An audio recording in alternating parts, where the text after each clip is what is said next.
नमस्कार, स्वागत है आप सबका एक बार फिर से हमारे आईपीएल स्पेशल पॉडकास्ट में। मैं हूं प्रीति दहिया और मेरे साथ हैं एनडीटीवी के स्पोर्ट्स एडिटर विमल मोहन। विमल, बहुत स्वागत है आपका। जहां एक तरफ हर कोई इंतजार कर रहा है कि इस बार फाइनल्स में क्या होगा आईपीएल के सीजन 19 में, क्या आरसीबी वो टीम बनेगी जो लगातार दूसरी बार ट्रॉफी लिफ्ट करेगी या एक बार फिर से उन्हें कोई ट्रम्प कर पाएगा, वो चर्चा एक तरफ चल रही है। लेकिन एक और आईपीएल बज़ है जो काफ़ी रफ्तार पकड़ चुकी है। तो आज के इस स्पेशल पॉडकास्ट में हम विमल के साथ थोड़ी सी अंदर की जो खबरें हैं वो खोजने की कोशिश करेंगे और उनमें सबसे इम्पॉर्टेंट चर्चा का मुद्दा इस वक्त जो बना हुआ है वो है मुंबई इंडियंस के कैप्टन हार्दिक पांड्या।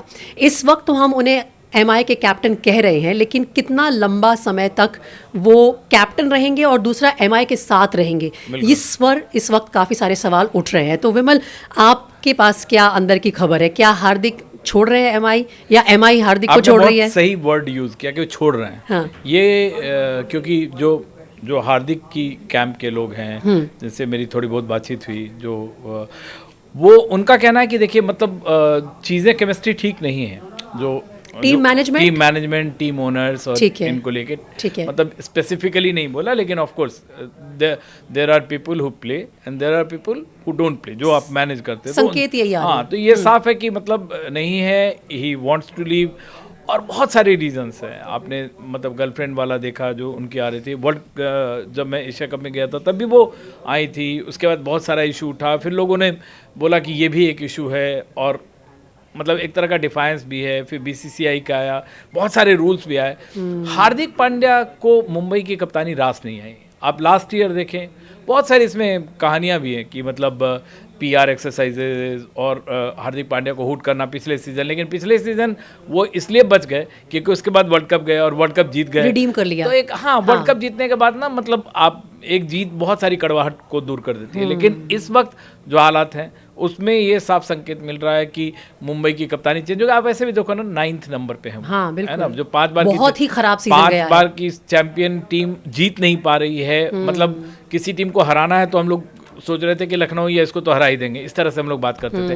ये परसेप्शन आना, मुंबई का ब्रांड वैल्यू बहुत नीचे गिराता है। 14 जो लीग स्टेजेस के मुकाबले हैं उनमें से 10 हारना बहुत बड़ी बात है मुंबई इंडियंस जैसी टीम के लिए। सिर्फ 4 जीती है। हाँ। सिर्फ 4 मैच जीत पाए अपने लीग स्टेजेस के और शर्मनाक हार भी झेलनी पड़ी है। खराब है। वानखेड़े में बहुत ज्यादा, जहां पर उनकी बिगेस्ट फैन बेस है, वहां पर उनको जीत नहीं मिल पा रही है।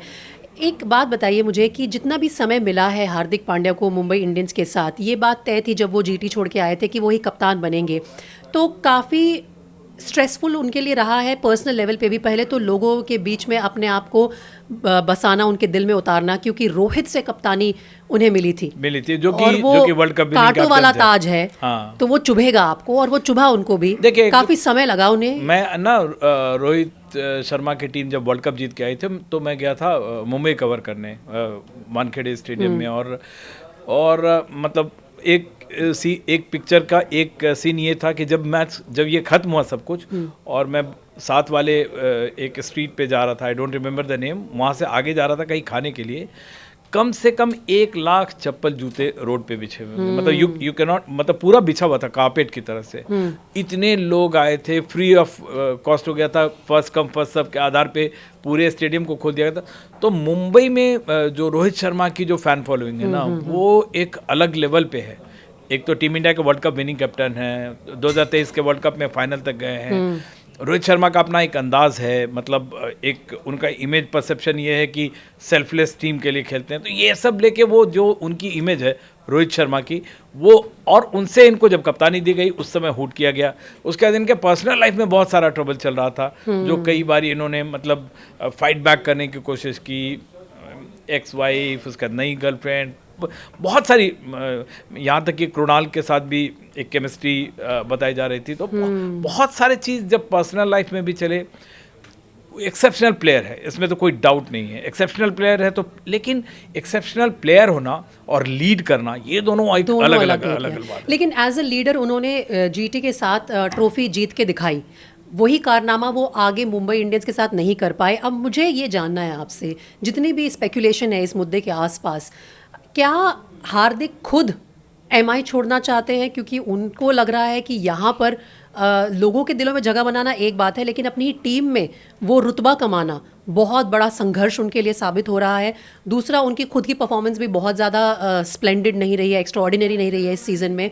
और तीसरा ये है कि क्या उनके पास ऑप्शंस हैं, एमआई नहीं तो फिर और क्या है, कहाँ जा सकते हैं वो, कौन उन्हें खुले दिल से खुले हाथों से स्वागत करने के लिए तैयार बैठे हैं, कौन सी टीम ऐसी रेडी है? देखिए वो छोड़ने का मन बना चुके हैं, इतना मैं कह सकता हूँ कि ये कंफर्म हो रहा है ये almost। जितने लोगों से मैंने बातचीत की है ये साफ लग रहा है। रिफ्लेक्शंस भी था जितने वो मैचेस खेल रहे थे उसमें आपको साफ स्पेशली अंत के जो लीग स्टेजेस के मैचेस थे, लग रहा था कि ट्यून आउट हो चुके हैं। साफ दिख रहा था कि वो मतलब ही इज नॉट देयर, मतलब जो फाइट बैक करना होता है, टीम को जेल करना, तो वो दूसरी बात उनके साथ ना बहुत सारा कोइंसिडेंस होता है ना, जब आपका दिन खराब होता है सब चीज़ एक साथ खराब हो जाता है, फैमिली और ये सब कुछ एक साथ उनके साथ खराब हुआ है। तो इसमें मुझे उनको अपना माइंड एक ओपन करना होगा कि हम किसी भी टीम में जाते हैं, लेट्स से गुजरात में जाते हैं, तो गुजरात में भी शुभमन गिल कैप्टन है, मतलब अगर वो इस माइंडसेट के साथ जाते हैं कि मुझे वहाँ जाके कप्तानी करनी है, तो उनके लिए लाइफ आगे बहुत संघर्षपूर्ण है। मिलेगी भी क्या उनको कप्तानी? मतलब कहीं अगर वो इस तरह सोच के जाते हैं, लेट्स से, मतलब मैं एक बात कह रहा हूँ, तो मतलब आप कह रहे हैं कि उनको फ्लेक्सिबल माइंडसेट रखना पड़ेगा। आपको माइंडसेट फ्लेक्सिबल रखना पड़ेगा, और क्रिकेट में या किसी भी लाइफ के आपका जो कंट्रोवर्स होता है उसमें आपको ये होता है कि आप अच्छा कर रहे हैं तो लीड, मतलब आपका टाइम होता है, आप अच्छा टाइम हो रहा है तो आप लीड कीजिए, आपका नहीं टाइम है तो मत लीड कीजिए। लेकिन आप ये सोच के अगर जाएंगे, उनके पास ऑप्शंस मुझे लगता है कि हैं। अब जो दूसरी टीमें आई हैं, मालिक जो लोग हैं, वो अगर इनको देखते हैं, टीम मैनेजमेंट ऐसा सोचता है, देखिए प्लेयर की यूटिलिटी कहीं कम नहीं है। मैं तो हार्दिक पांड्या को कोई भी टीम अगर एक वैल्यूएबल ऑलराउंडर है, मतलब पेस बॉलिंग ऑलराउंडर अगर कोई ढूंढना चाहे तो उससे बढ़िया इस वक्त कोई नहीं है। लेकिन अगर कैप्टन के फीलिंग से जाते हैं और वो, तो फिर उनके लिए बहुत सारी मुश्किलें हैं। मेरे पास एक इस वक्त बड़ी खबर है, और वो हार्दिक पांड्या के नज़रिए से भी काफ़ी इंटरेस्टिंग खबर हो सकती है। ये कंफर्म हो गया है कि ऋषभ पंत अब एलएसजी के कैप्टन नहीं होंगे। बताइए। जो टॉम मूडी है, एलएसजी के डायरेक्टर ऑफ क्रिकेट, उन्होंने एक स्टेटमेंट में कंफर्म कर दिया है कि ऋषभ ने रिक्वेस्ट किया है फ्रेंचाइज को कि वो अब कैप्टन नहीं रहना चाहते, और उनका जो ये रिक्वेस्ट थी इसे एक्सेप्ट भी कर लिया गया है। तो LSG bottom of the table finish कर रही है इस सीजन को, और वहां पर 27 करोड़ के खिलाड़ी ऋषभ पंत से कप्तानी जा चुकी है। और उनके पास रिक्वायरमेंट है एक लोअर ऑर्डर ऑलराउंडर की। और दोनों ही केस में अगर ऋषभ पंत ने या तो खुद छोड़ी या उनको छोड़ने को कहा गया, हाँ, जो भी बिल्कुल, बिल्कुल। लेकिन ये जल्दी फैसला लेने का मतलब है कि ऋषभ पंत जल्दी मान गए। मान लीजिए कि उनको फोर्स भी किया गया और वो जल्दी मान गए, ये फ्लेक्सिबिलिटी हार्दिक पांड्या में भी लेकिन जो कॉन्फर्म्ड स्टेटमेंट आई है एलएसजी से, उन्होंने कहा है कि ऋषभ ने अप्रोच किया था फ्रेंचाइजी को। मैं वही कह रहा हूँ कि वो तो मतलब ऑफिशियल स्टेटमेंट है, वो तो मान लीजिए हम आप वैसे ही देंगे। मैं कह रहा हूँ कि आप ये मान लीजिए कि उनको फोर्स भी किया गया हो, तो बहुत जल्दी, अभी मतलब अभी फाइनल हुआ नहीं है, इतनी जल्दी मान गए, मतलब वो आदमी अपने आप को इवैल्यूएट कर रहा है, कॉन्टेम्पलेट कर रहा है कि कहाँ पे हैं, और अपनी स्थिति को बता पाना, मतलब और जिस वहाँ जितने तरह का स्टेक होता है, मतलब इतने सारे स्पॉन्सर्स हैं, मैं जानता हूँ कि कैसे उनको अप्रोच करते रहते हैं, मतलब उनका जो ग्रुप होता है उसको उसके अगेंस्ट जाके फैसला लेना बहुत इजी नहीं होता है। तो उन्होंने जो फैसला लिया है वो एक टेम्पलेट है हार्दिक पांड्या के लिए भी, मतलब उनको टीम अगर चेंज करना है, of course if you want to go, लेकिन ये आप सोच के अगर जाते हैं, मुझे लगता है कि वो उनके लिए नुकसानदेह हो। ये एक बड़ा ऑप्शन खुल गया है हार्दिक पांड्या के लिए। अब डिपेंड करता है कि दोनों एक दूसरे के साथ कलेक्टिवली ऐसा सोचते हैं या नहीं सोचते हैं। तो एक टीम एलएसजी ऑप्शन हो सकता है, दूसरी टीम जो ऑप्शन हो सकती है हार्दिक पांड्या के लिए, अश्विन ने भी इस पर स्टेटमेंट दिया है कि अगर एक ऑल कैश डील हो जाए सीएसके के साथ, तो सीएसके के लिए भी अच्छा रहेगा, लेकिन मतलब इसका फ़ायदा ये होगा कि आपको कोई ट्रेड ऑफ नहीं करना पड़ेगा। अगर आप ऑल कैश डील कर रहे हैं तो आपको कोई और खिलाड़ी उन्हें देना नहीं होगा। लेकिन सीएसके में एज कैप्टन हार्दिक की जगह मुश्किल है। मुझे देखिए, सीएसके का कल्चर अलग है। आप ना जो सीएसके का कल्चर, वो मुंबई का फ्लैम्बॉयंस या केकेआर वाला वो नहीं है उनका, वो मतलब गर्लफ्रेंड कल्चर भी थोड़ा कम है। बड़ा स्टेडी गर्लफ्रेंड तो चलो, मतलब गर्लफ्रेंड तो नहीं वो रोकेंगे, लेकिन वहाँ संजू सैमसन ने अपनी जगह बनाई है, ठीक है, वहाँ पे वो ऋतुराज गायकवाड़ से भी खुश है, ऋतुराज गायकवाड़ से भी, और वो टीम बिल्ड कर रहे, बहुत यंग हैं बच्चे, और उन्होंने वो टाइम दिया है। आप देखिए, वो हमेशा एक डिलेमा में रहे कि धोनी खेलेंगे या नहीं खेलेंगे, तो बाकी टीमों के पास 12 का ऑप्शन था, एक इम्पैक्ट प्लेयर का ऑप्शन था, उनके पास ये ऑप्शन नहीं था। मतलब हाइंडसाइट में उनको माइंड में हमेशा रखना पड़ता था कि धोनी है और धोनी नहीं भी है। तो मतलब चेन्नई का फेलियर है, लेकिन चेन्नई ने कुछ अच्छे मैचेस भी खेले हैं, कुछ अच्छे मैच जीते भी हैं। तो मतलब मुझे लगता है कि जो लोग हार्दिक को समझा रहे होंगे, या अगर हार्दिक खुद भी समझना चाहते होंगे, मुझे नहीं लगता है कि उनको ऐसे जाना चाहिए कि अच्छा मैं वहां जा रहा हूं तो वहां कैप्टन बन के जाऊंगा। ये मतलब आप देखिए कौन नहीं बनना चाहता। जसप्रीत बुमराह टीम इंडिया के कैप्टन नहीं बनना चाहते, लेकिन उन्होंने एक्सेप्ट मैं ये पूछना चाह रही हूँ कि ठीक है, एज कैप्टन भले ही सीएसके में उनके लिए शायद इस वक्त कोई पॉसिबिलिटी ना हो, लेकिन अगेन सीएसके वो टीम है जिसे ऐसे ऑलराउंडर की जरूरत तो है। ऑलराउंड उनकी किसी को भी जरूरत हो सकती है as a player, utility player. वो तो मतलब फास्ट बॉलिंग ऑलराउंडर है, जो कि जिस दिन उसका दिन चला गया 14 मैच में 4 मैच भी वो निकाल लेता है, 3 मैच बॉलिंग से और 4 मैच बैटिंग से, तो 7 मैच निकल गए आपके। राइट, ठीक है। सो 2 टीम हमने डिस्कस कर ली, एलएसजी हो गया है और सीएसके हो गया है। एक तीसरी टीम जो पॉसिबली कप्तान भी ढूंढ सकते हैं, केकेआर का नाम भी सामने आ रहा है। बिल्कुल, केकेआर की भी कप्तानी में बदलाव हम आने वाले सीजन में देख सकते हैं। क्या हम केकेआर में हार्दिक को देख सकते हैं? केकेआर जा सकते हैं वो, अगर आई डोंट नो क्या इनका ये है, लेकिन उस हिसाब से केकेआर में उनकी जगह बनती है। मैंने कहा ना कि हार्दिक जितना बड़ा ऑलराउंडर, मैं किसी भी टीम में मतलब मैं उनको एक्सेप्ट करने को तैयार हूँ कि अगर बोलते हैं कि यहाँ इस टीम में आ जाए, तो मैं वो एज अ प्लेयर तो मतलब, लेकिन मैं वही कह रहा हूँ कि किस यूटिलिटी के साथ वो जाना चाहते हैं मनमाना। क्योंकि देखिए कोई भी टीम गेम है ना, वो केवल ये नहीं कि आप एज अ प्लेयर, खासकर इस तरह का जो ये अभी फुटबॉल वर्ल्ड कप शुरू होने वाला है, एक तरह का फुटबॉल है ये। मतलब इसमें टेस्ट मैच वाली बात नहीं है, इतना जल्दी आपको टीम अप करना होता है, चार्ज होना होता है, टीम का यूनिट बनाना होता है। कहीं पे टीम हार रही है तो अचानक पंप अप, मतलब 90 मिनट का खेल है ना ये एक तरह से। तो आप उस 3-3.5 घंटे में पूरा खत्म हो जाता है। आप 1.5 घंटे में आपकी इनिंग, 1.5 घंटे में उसकी इनिंग, तो एक तरह से आप फुटबॉल की तरह से खुद को चार्ज करते हैं। तो उस टीम में आपकी यूटिलिटी, टीम को क्या ज़रूरत है उसके मुताबिक ढालना, क्योंकि आप मान लीजिए 6 ओवर निकल गया तो गेम चला गया।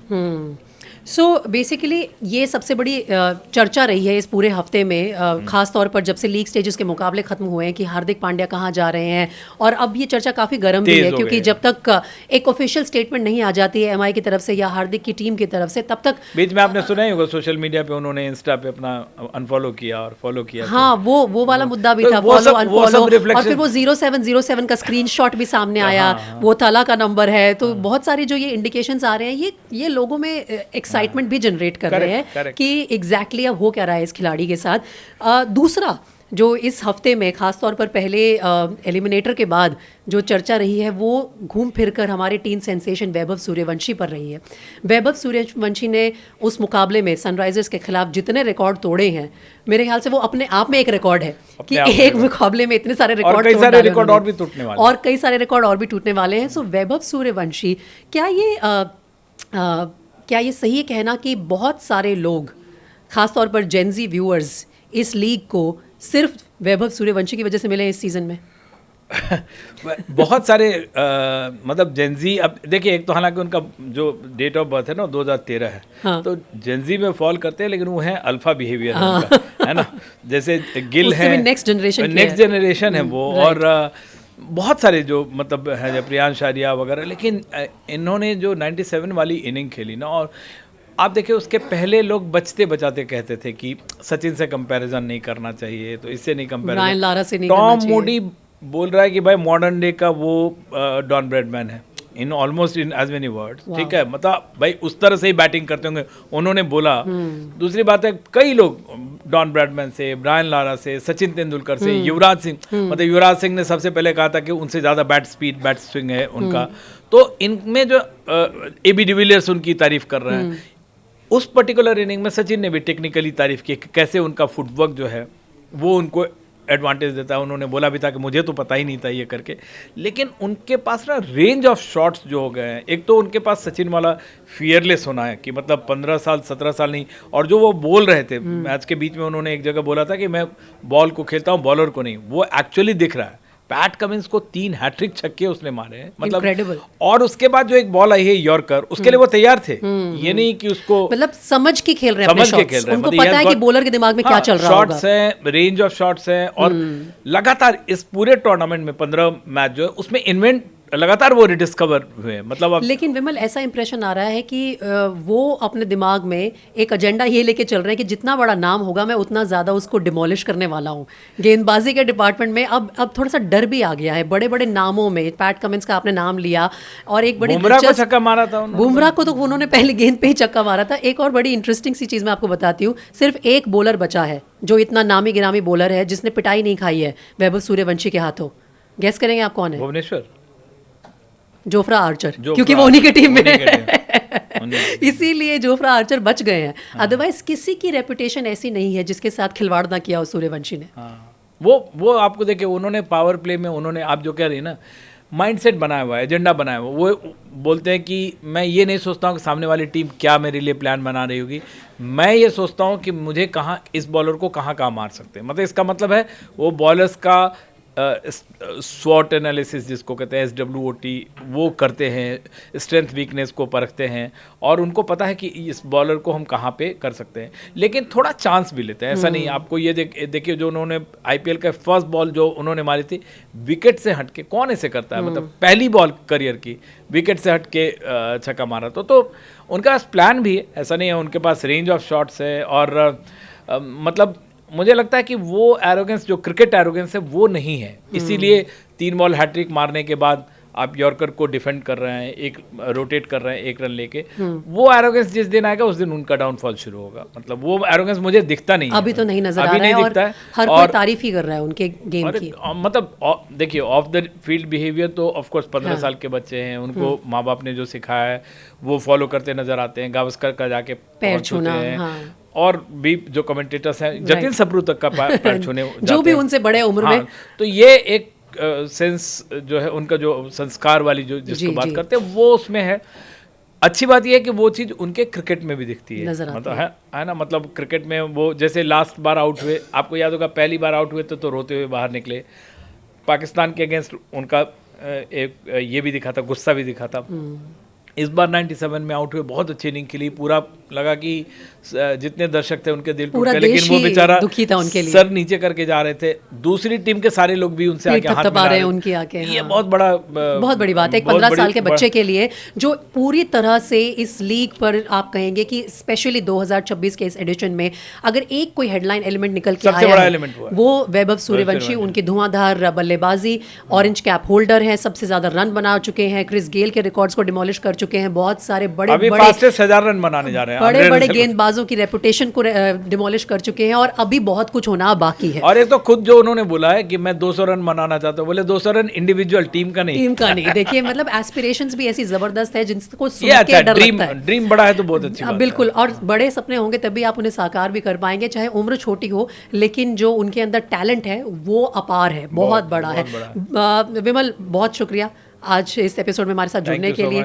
और मैं दर्शकों से भी यही कहना चाहूँगी कि जो IPL की बज़ है, इसमें एक तो हार्दिक पांड्या किस टीम में जा सकते हैं, अगर आपके उस पर कुछ कमेंट्स हैं तो हमें ज़रूर लिख के बताइए, और वैभव सूर्यवंशी तक अपने कॉम्प्लीमेंट्स भी आप हमारे कमेंट सेक्शन के जरिए भेज सकते हैं। फिलहाल हमारे साथ जुड़ने के लिए बहुत शुक्रिया।